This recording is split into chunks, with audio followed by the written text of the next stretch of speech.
नमस्कार, मी पशुमित्र सुयोग शेटे. स्वागत आहे तुमचं पशुमित्र सुयोग शेटे या आपल्या युट्यूब चॅनेलमध्ये.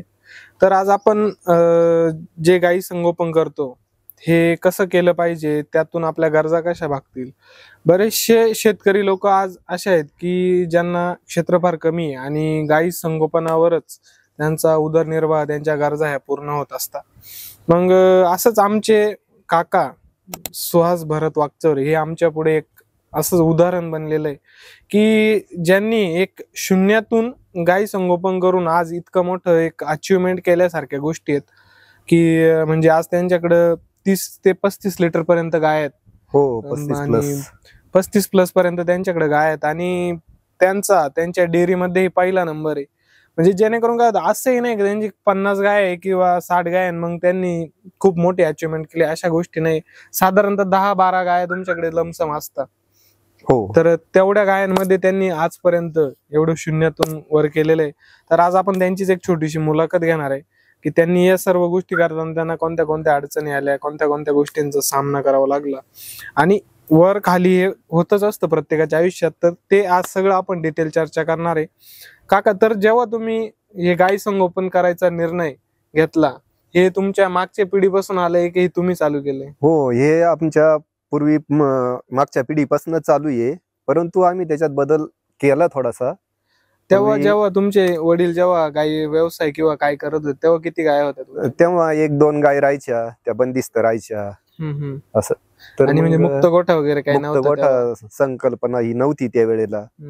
आणि तसं तुम्हाला किती क्षेत्र आहे? आणि आम्हाला शेती कमी, शेती साधारणतः 2-2.5 एकर क्षेत्र आहे आम्हाला. एवढं कमी शेतीमध्ये आज तुम्ही एवढं सगळं केलं, हे सगळं गाय संगोपनावरच केलंय? सगळं गाय संगोपनातूनच चालू आहे.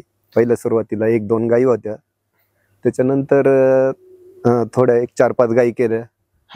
आणि 4-5 गायी केल्यानंतर काय होतं, डॉक्टर लोक म्हणजे सुरुवातीला असं आपल्या पूर्वीच्या काळी एवढी काही माहिती देत नव्हती, ब्रीडिंग वगैरे काम करत नव्हते. तर दिवसेंदिवस काय झालंय, आता दुधाचे रेट वगैरे ते कमी, त्याच्यात गायींची संख्या 15 ते 20 लिटरची असायची. आणि मग आपल्याला काहीतरी बदल केला पाहिजे त्याच्यातून. या गोष्टी तुमच्या आमच्या लक्षात येऊ राहिल्या. तुम्ही दूध व्यवसाय वळले का? हो, त्यामुळे मग दूध व्यवसाय वळालो. पहिल्या 2 पासून सुरुवात केली, थोडं थोडं वाढत 2 गायांपासून तुम्ही आता 10-12 एवढ्या क्वालिटीचे गाय तिथपर्यंत आले तुम्ही. अगोदर एकदम साध्या गायी होत्या, तेव्हा आता त्याच्यातला अनुभव येत चालला. आणि मग त्याच्यात आज 35 लिटरची पण गाय तयार केलेली आहे. पण त्या गोष्टीला वेळ झाला, 1-2-3 वर्षाचा काळ पण गेलेला आहे. त्याच्यामुळं मग आज सगळं आमचं कुटुंब वगैरे, सगळं मुलांचं शिक्षण हे जे आहे सगळं याच दुधाच्याच व्यवसायावर चालतं. आणि असं आहे की दूध हा व्यवसाय हा चांगला आहे तसा. तर काय होतं, जर मनापासून केला तर सगळ्या गोष्टी चांगला आहे. हा, तर तो आपण तेवढे वेळेत त्यांची काळजी घेतली पाहिजे पशूंची. तुम्ही एक व्यवसाय म्हणून जर केला तर निश्चित फायदा आहे. म्हणजे करायचं म्हणून करायचं असं तर मग नाही, मग शक्य नाही. आणि मग जेव्हा तुम्ही तुमच्या डोक्यात ब्रीडिंगचं वगैरे आलं, मग तेव्हा तुमच्या 15-20 लिटरच्या गाय होत्या, त्या तुम्ही चेंज करून नंतर 20-30 लिटरच्या गाय आणल्या की त्याच गायांमध्ये ब्रीडिंग केलं? नाही, मग आम्ही काय केलं, ब्रीडिंगचं काम केलं त्याच्यात. त्याच गायींना सिमन चांगल्यापैकी भरलं. तर ते सिमन भरल्यानंतर त्याला सॉर्टेड भरलेलं आहे. कालवडी पण होतात आणि त्या कालवडी टॉप पण एक झालेले आहे. त्यांना कालवडी तुम्ही सॉर्टेड भरून कालवडी कालवडी तयार केलेली आहे. त्या कालवडी 30-35 लिटर दूध देतात. म्हणजे हा काळ तरी तुमचा 10 वर्षाचा असेल? नाही, हा साधारणतः एक 5 ते 6 वर्षाचा काळ आहे. आणि जेव्हा 10-15 लिटरच्या गाया होत्या त्या गोष्टीला आता किती दिवस झालेले? 10-15 लिटरच्या गायींना साधारणतः 6 वर्षाच्या पाठीमागे त्या होत्या. त्याच्यानंतर वाढत वाढत आपल्याला त्याच्यातली माहिती मिळाली, आपणही बाबा त्याच्यात उत्साहाने काम करू लागलो. आणि मग आज आपल्या गोठ्यात 35+ गायी दूध देतात. त्यांचं नियोजन आपण 2च माणसं घरातली, म्हणजे सगळेच करतात, पण आम्ही 2च माणसं बघतो. जास्त मुलं बाहेर 2 माणसं 10 गाय आरामशीर सांभाळू. दुसरी मॅन पॉवर लावायची गरज नाही. ओके. आणि आता तुम्ही जे हे गाई संगोपन करताय, याच्यामध्ये आता बऱ्याच शेतकऱ्यांचं असं म्हणणं आहे का हा दूध व्यवसाय परवडत नाही किंवा काय, तर मग काय होतं, बऱ्याच गोष्टी याच्या रिलेटेड आहे. मला काय हा. वाटतं की समजा तुम्ही 10 गाय सांभाळताय, बर याच्यासाठी तुमचा वर्षाचा म्हणजे एखादी 35 लिटरची गाय आहे, ह्या गाया अशा 10 गाया तुमच्याकडे, हो. तर त्याचा वर्षाचा तुमचा खर्च किती आहे आणि तुमचा फायदा किती आहे? असं आहे, खर्चही पण होतो आणि याच्यात खर्च असा आहे, म्हणजे खुराक आला त्याच्यात, समजा बाकीचं मेडिकल आहे, डॉक्टरांची फी वगैरे, काही चारा, हा सगळं कॉन्ट्रॅक्शन आपण आहे आपलं वैल सगळं. आज साधारणतः एक खाद्य आणि चारा वगैरे आपला घरचाच असतंय, खाद्य विकतचं असतंय बुवा. तर साधारणतः वर्षभरात एक 3-4.5 लाखाचं सगळं मेडिकल, मेडिकल आणि खाद्य हा खर्च चारा होतो. तुमचा घरचा, चारा आपला त्याची घरचाच costing असतो. आपण calculate नाही केलेली. तर त्याच्यामुळं मग आपला चारा घरचाच असतोय. तुम्ही 10 गायांचं वर्षाला किती लिटर दूध घालता? आता तिथून पाठीमाग आमच्याकडे गायी कमी होत्या, 5 ते 6 गायींमध्येच आम्ही साधारणतः वर्षभरात 30,000 लिटर दर वर्षाला दूध हे करतो.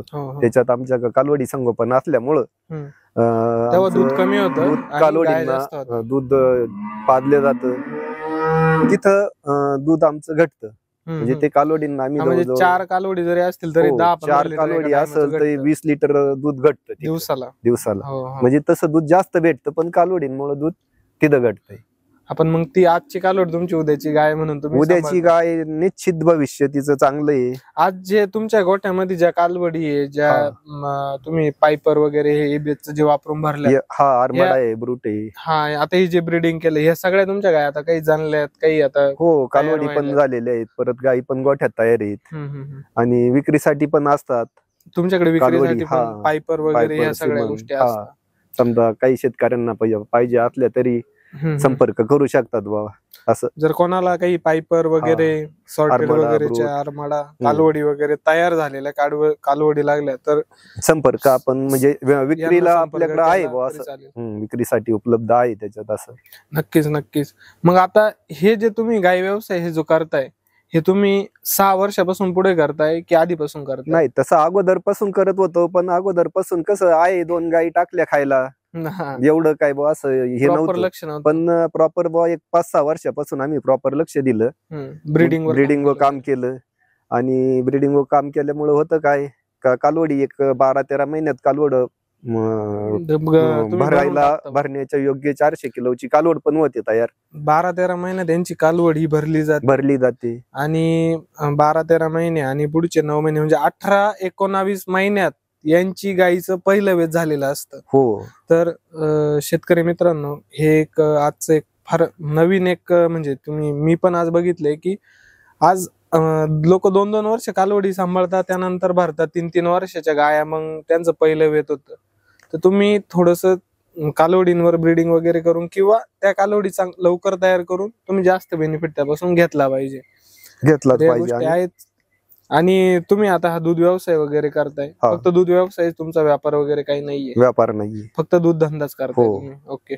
आणि ह्या दूध धंद्यावर तुम्ही कोणत्या कोणत्या गोष्टी केल्या, म्हणजे किती तुम्ही इन्व्हेस्टमेंट केली, काय असं आम्हाला सांगा. आम्ही शेतीची म्हणजे आमची पहिली शेती कोरडवाहू होती, आम्ही शेती बागायती केली.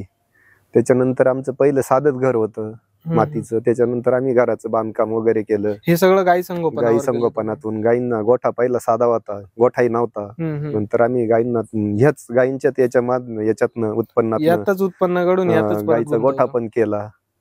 तर ह्याच गायींच्या त्याच्यावर सगळं आमचं आहे तो उदरनिर्वाह हे चालतंय. ओके. तर एकच आहे का बुवा, एक वेळेनुसार म्हणजे वेळेत केलं पाहिजे का बुवा, आज करू उद्या बघू असं नाही याच्यामध्ये चालत. आता हे काम वेळेत जर केलं तरच याच्यात नक्कीच येईल. बरोबर नक्कीच. आणि आता जे शेतकरी सध्या नाही का, म्हणजे सगळ्या शेतकऱ्यांचं म्हणणं असे, दुधाला बाजार नाहीये, प्रत्येक गोष्ट म्हणजे सगळे गाय संगोपन पूर्ण लॉस मध्ये चाललंय. यावर तुमचं छोटस काय? आता याच्यात बाजारचं काय आपल्या हातात नाही मार्केटिंगचं, परंतु एकच आपल्या हातामध्ये असं आहे का आपण ब्रीड वर काम केलं तर आपण कसं पूर्वी 10 लिटर 15 लिटर गाय दूध देत होती, त्या गायचं आज जर ब्रीडिंग वर काम केलं तर तीच गाय आपली गोठ्यातली 35 40 30 लिटर अशी दूध देते. आणि मग होतं काय का बा आपला त्या 15-20 लिटरच्या गाईला तेवढाच खर्च येतो, 40 लिटरच्या गाईला तेवढंच खाद्य, तेवढीच मेहनत असते, चाराही तेवढाच लागतो, पण उत्पन्न डबल होतं. म्हणून मग आपल्याला ते काळाची गरज आहे आणि केलं तरच, असं केलं तरच पुढे आपण प्रॉफिट. बरोबर. म्हणजे 15 लिटरच्या गाईला जर महिन्याला 5,000 खर्च असेल तर 30 लिटरच्या गाईला तुम्हाला 5 ते 6,000 रुपये खर्च तेवढाच, पण उत्पन्न वाढेल, उत्पन्नात बदल. 15 लिटरची गाय 30 लिटर तुम्ही पिळाल तर पिळाल आणि डबल होईल तुमचं उत्पन्न. म्हणजे कॉस्टिंग तेवढंच आहे, कॉस्टिंग तेवढंच आहे, पण उत्पन्न वाढतं. आणि आज रेट मग कमी आहे तर ते आपल्याला कॉस्टिंग वाढल्यामुळे रेट मध्ये परवडतं. म्हणजे त्या रेट मध्ये जर आपल्याकडे 30 लिटरची गाय असेल तरी आपल्याला तेवढ्याच कॉस्टिंग मध्ये तेवढाच त्याचा खर्च तेवढाच होतो आणि त्याच्यात दूध वाढल्यामुळे परवडते. 32-33 रुपये रेट पडता येत. पण मग गाईचं दूध समजा 30 लिटर आहे, 35 लिटर आहे, तर मग त्याच्यात त्या गाईच्या त्या दूध वाढल्यामुळं आपल्याला त्याचं 3 गायांचं 90 लिटर दूध जास्त भेटतो. म्हणजे कमी गायांमध्ये जास्तीत जास्त उत्पादन हे तुम्ही घेऊन आज हे गाई संगोपन इतके दिवस तुम्ही केलंय आणि नक्कीच तुम्हाला याचा फायदा झालाय आणि तुम्ही समाधानी आहात गाई संगोपन करून. हो. तर तुम्ही आमच्या शेतकऱ्यांना काय सांगू इच्छिता? गाई संगोपन करायला पाहिजे? गाई संगोपन करायला पाहिजे, परंतु आपण गायींचं सकाळी चाऱ्याचं नियोजन, संध्याकाळी चाऱ्याचं नियोजन, त्यांचं जे टायमिंग आहे त्या टायमिंग मध्ये आपण टायमिंग वर ठेवा, एकदम व्यवस्थित परफेक्ट होईल, काही अडचण नाहीये. पण आज टाकू चारा, उद्या असं नाही, वेळेत करा. संतुलित आहार, सगळं संतुलित आहार योग्य तुम्ही सगळ्या गोष्टी याच्यात व्यवस्थित ब्रीडिंग व काम करा तर ते किफायतशीर होईल. नक्कीच असं. तर धन्यवाद मित्रांनो, तुम्ही आमचा व्हिडिओ शेवटपर्यंत बघितला. आणि आज आपल्यासोबत आमचे काका सुहास भरत वागचौरे यांनी फार छान मार्गदर्शन केलेलं आहे की गाय संगोपन हे नक्कीच करायला पाहिजे. फक्त तुम्ही गाय संगोपन करताना संतुलित आहार, संतुलित खाद्य आणि जे 15 लिटरची गाय सांभाळण्यापेक्षा 30 लिटरची गाय सांभाळा. तुम्हाला कॉस्टिंग तेवढंच आहे. 10 गाया सांभाळायचं तर 4च गाया सांभाळा आणि तेवढंच उत्पादन घ्या. तर या गोष्टीवर तुम्ही चांगलं लक्ष द्या आणि गाय संगोपन करा. तर व्हिडिओ तुम्हाला आवडला असेल तर नक्की लाईक, शेअर करा आणि आपल्या चॅनेलला सबस्क्राईब करायला विसरू नका. धन्यवाद.